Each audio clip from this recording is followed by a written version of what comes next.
spent the last decade subjecting myself to pain and humiliation, hopefully for a good cause, which is self-improvement.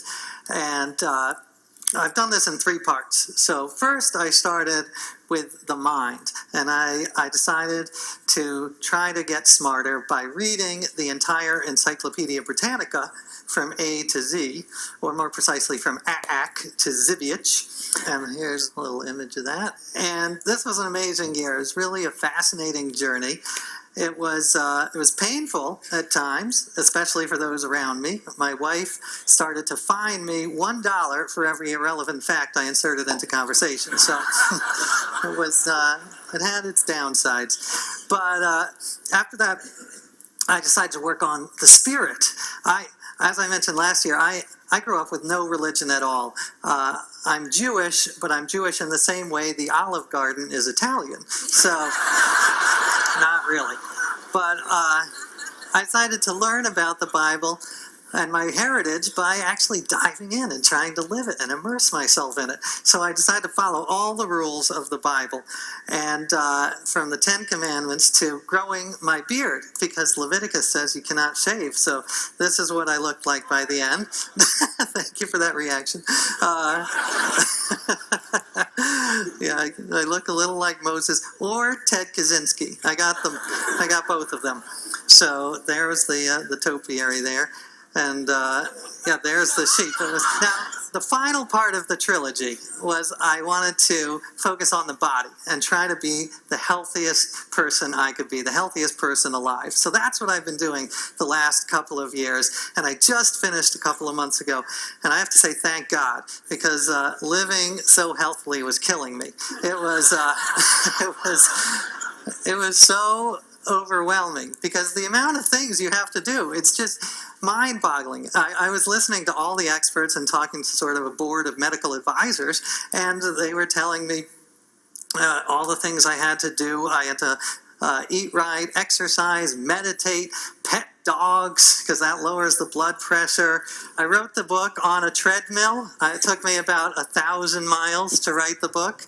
I had to put on sunscreen. This was no small feat, because if you listen to dermatologists, they say that you should have a shot glass full of sunscreen, and you have to reapply it every 2 to 4 hours. So I think half of my book advance went into sunscreen. I was like a glazed donut for most of the year.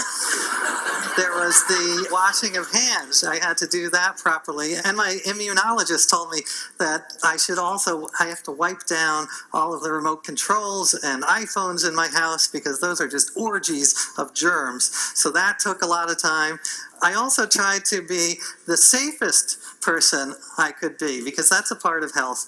I was inspired by the Danish Safety Council. They started a public campaign that says, a walking helmet is a good helmet. So they believe you should not just wear helmets for biking, but also for walking around. And you can see there they're shopping with their helmets. So yeah, I tried that. Now it's a little extreme, I admit, but if you think about this, this is actually, the Freakonomics authors wrote about this, that more people die on a per mile basis from drunk walking than from drunk driving. So something to think about tonight if you've had a couple.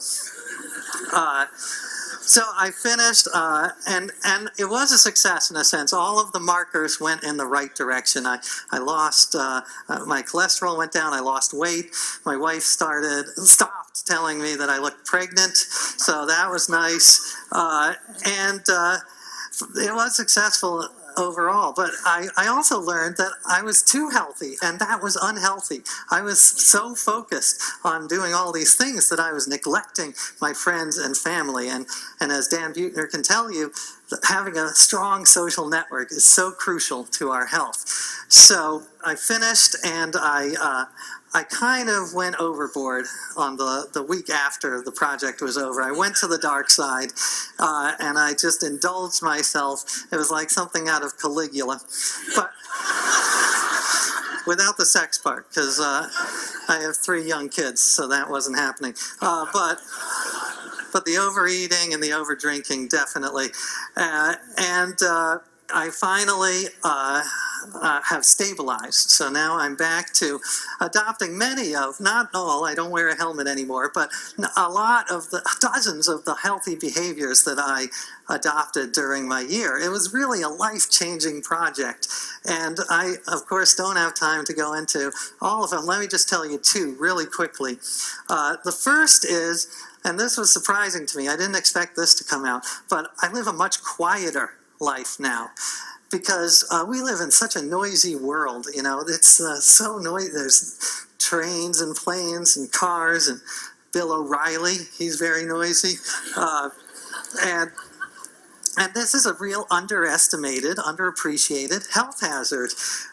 Not just because it harms our hearing, which it obviously does, but it actually initiates the fight or flight response. A loud noise will get your fight or flight response going, and this, over the years, can cause real damage, cardiovascular damage. The World Health Organization just did a big study that they published this year, and it said, it was done in Europe, and they estimated that 1.6 million years of healthy living are lost every year in Europe because of noise pollution, which is, so they think it's actually very deadly. So I have, and by the way, it's also terrible for your brain.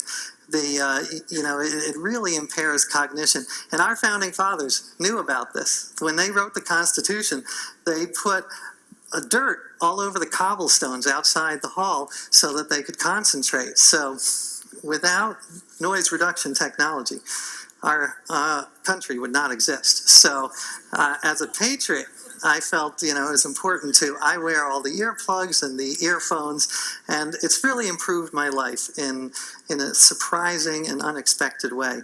And the second point I want to make, the final point, is that, and it's actually been a theme of TED-Med, that joy is so important to your health. That you cannot, none of these behaviors, very few of these behaviors will stick with me unless there's some sense of pleasure and joy in them. And just to give you one instance of this, food, you know, the junk food industry is really great at pressing our pleasure buttons and figuring out what's the most pleasurable. But I think we can use their techniques and apply them to healthy food. To give just one example, we love crunchiness, mouthfeel. So I've tried to incorporate crunchiness into a lot of my recipes, throw in some sunflower seeds, and you can almost trick yourself into thinking you're eating Doritos.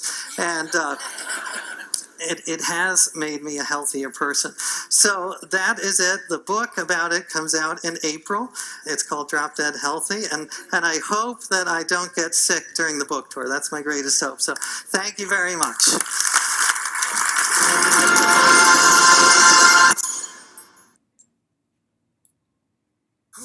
At DeVry University's College of Business, we're looking for what the company